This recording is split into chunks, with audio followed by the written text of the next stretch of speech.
الحمدللہ رب العالمین والصلاة والسلام علی سید الانبیاء والمرسلین اما بعد فاعوذ باللہ من الشیطان الرجیم بسم اللہ الرحمن الرحیم الصلاة والسلام علیک یا رسول اللہ وعلی آلک واصحابک یا حبیب اللہ الصلاة والسلام علیک یا نبی اللہ وعلی آلک واصحابک یا نور اللہ۔ میٹھے میٹھے اسلامی بھائیوں اور مدنی چینل کے ناظرین، آپ کے لیے بڑے ہی انوکھے قصے لے کر ہم آپ کے لیے حاضر ہوں گے۔ قرآنی واقعات ہیں، توجہ کے ساتھ سنیں گے تو انشاءاللہ بہت کچھ سیکھنے کو ملے۔ آج ایک بڑے عجیب و غریب تابوت کی بات کرنی ہے۔ جی ہاں، ایک ایسا باکس،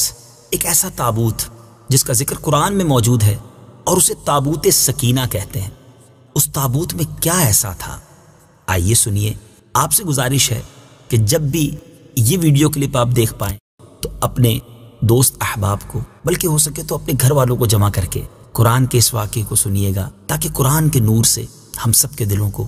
جلا ملے۔ تابوت سکینہ یہ شمشاد کی لکڑی کا ایک صندوق تھا جو حضرت آدم علیہ السلام پر نازل ہوا تھا۔ یہ آپ کی آخر زندگی تک آپ کے پاس ہی رہا،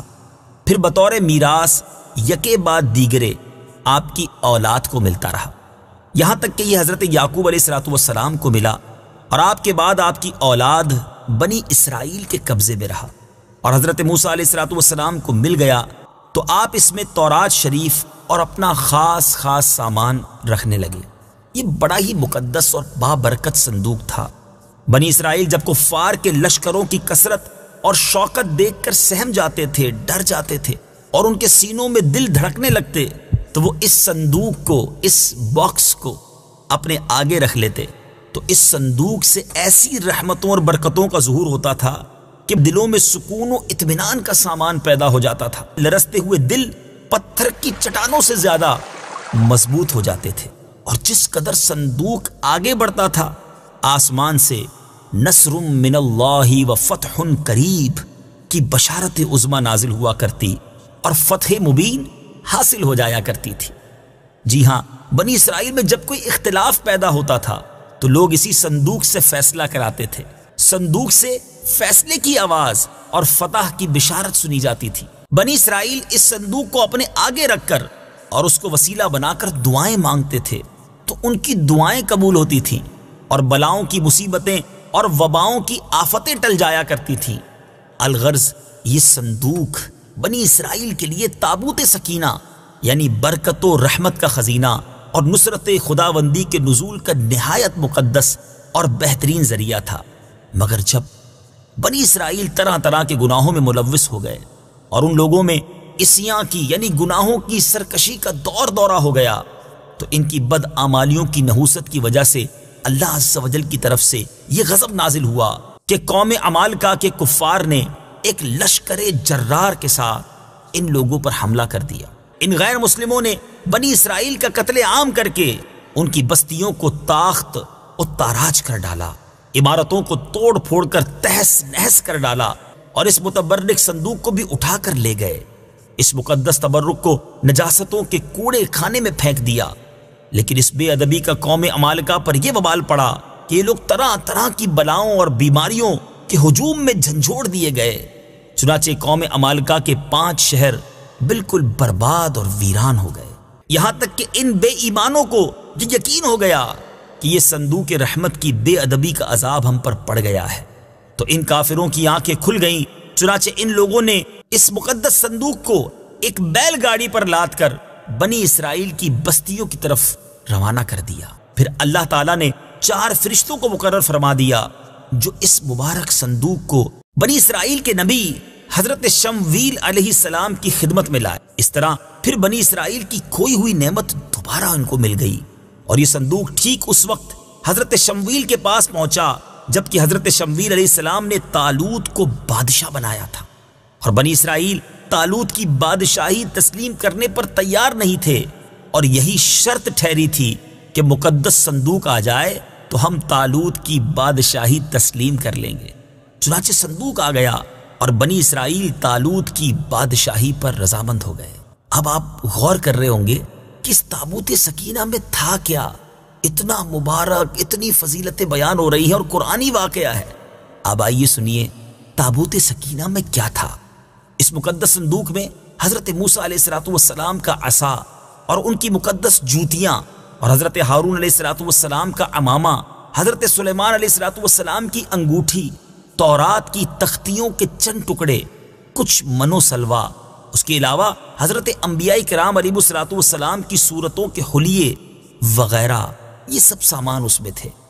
میٹھے میٹھے اسلامی بھائیوں، آپ جاننا چاہیں گے کہ قرآن مجید فرقان حمید میں اس صندوق کا، اس تابوت سکینہ کا تذکرہ کہاں اور کیسے موجود ہے؟ چنانچہ پارہ 2 سورہ بقرہ آیت نمبر 248 میں ارشاد ہوتا ہے۔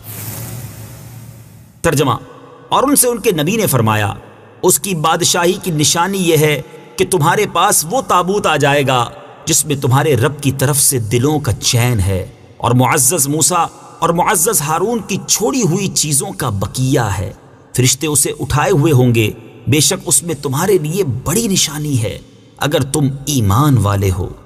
میٹھے میٹھے اسلامی بھائیوں، آپ نے قرآن پاک کی تلاوت بھی سنی اور یہ مبارک واقعہ بھی سنا۔ اب آئیے اس مبارک واقعے سے ہمیں کیا درس ملتا ہے؟ اس واقعے سے ہمیں چند پیارے پیارے مدنی پھول ملتے ہیں۔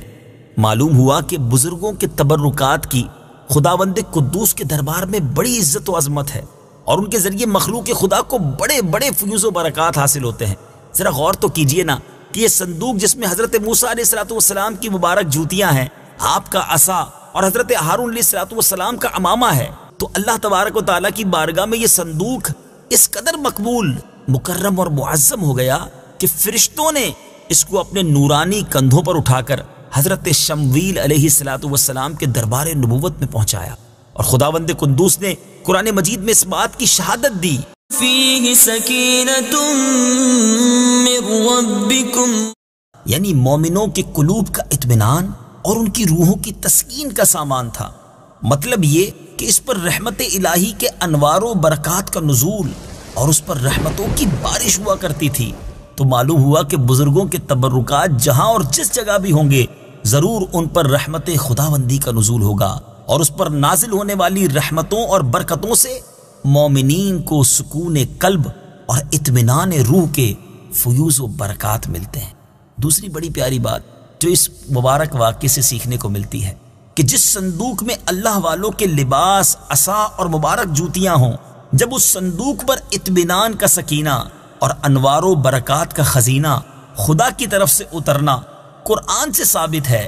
تو بھلا جس قبر میں ان بزرگوں کا پورا جسم رکھا ہوگا، ان قبروں پر رحمت و برکت اور سکینہ اور اطمینان کیا نہیں اترے گا؟ ہر عاقل انسان جس کو خداوند عالم نے بصارت کے ساتھ ساتھ ایمانی بصیرت بھی عطا فرمائی ہے، وہ ضرور اس بات پر ایمان لائے گا کہ جب بزرگوں کے لباس اور ان کی جوتیوں پر سکینہ اور رحمت کا نزول ہوتا ہے، تو ان بزرگوں کی قبروں پر بھی رحمت خداوندی کا خزینہ ضرور نازل ہوگا، اور جب بزرگوں کے مزارات پر ان کی قبروں پر رحمتوں کا نزول ہوتا ہے، تو جو مسلمان ان مقدس قبروں کے پاس حاضر ہوگا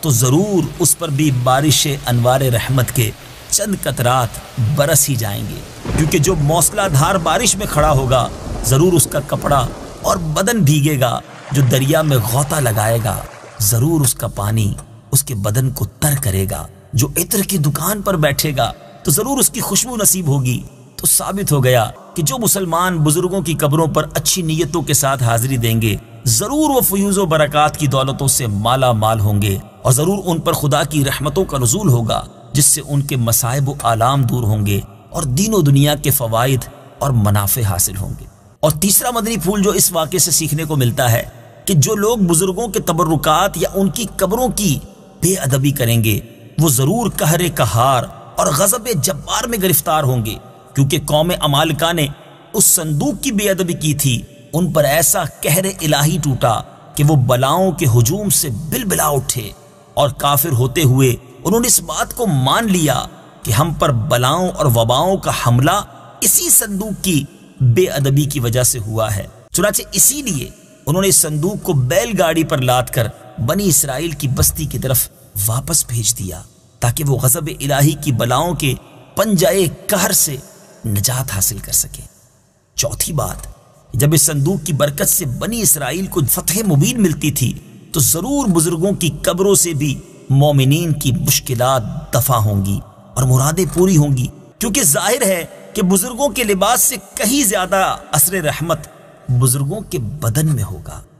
اور پانچویں بات، اس واقعے سے یہ بھی معلوم ہوا کہ جو قوم سرکشی اور عصیان کے طوفان میں پڑ کر اللہ اور رسول کی نافرمان ہو جاتی ہے، اس قوم کی نعمتیں چھین لی جاتی ہیں۔ چنانچہ آپ نے سنا کہ جب بنی اسرائیل سرکش ہو کر خدا کے نافرمان ہو گئے اور قسم قسم کی بدکاریوں میں پڑ کر گناہوں کا بھوت ان کے سروں پر عفریت بن کر سوار ہو گیا، تو ان کے جرموں کی نحوستوں نے انہیں یہ برا دن دکھایا کہ صندوق سکینہ ان کے پاس سے قوم عمالقہ کے بے ایمان لوگ اٹھا کر لے گئے، اور بنی اسرائیل کئی برسوں تک اس نعمت عظمیٰ سے محروم ہو گئے۔ میٹھے میٹھے اسلامی بھائیوں اور مدنی چینل کے ناظرین، قصہ سنا ہے قرآن کا۔ انشاءاللہ عز و جل اگلی باری میں ایک اور واقعہ، ایک اور قصہ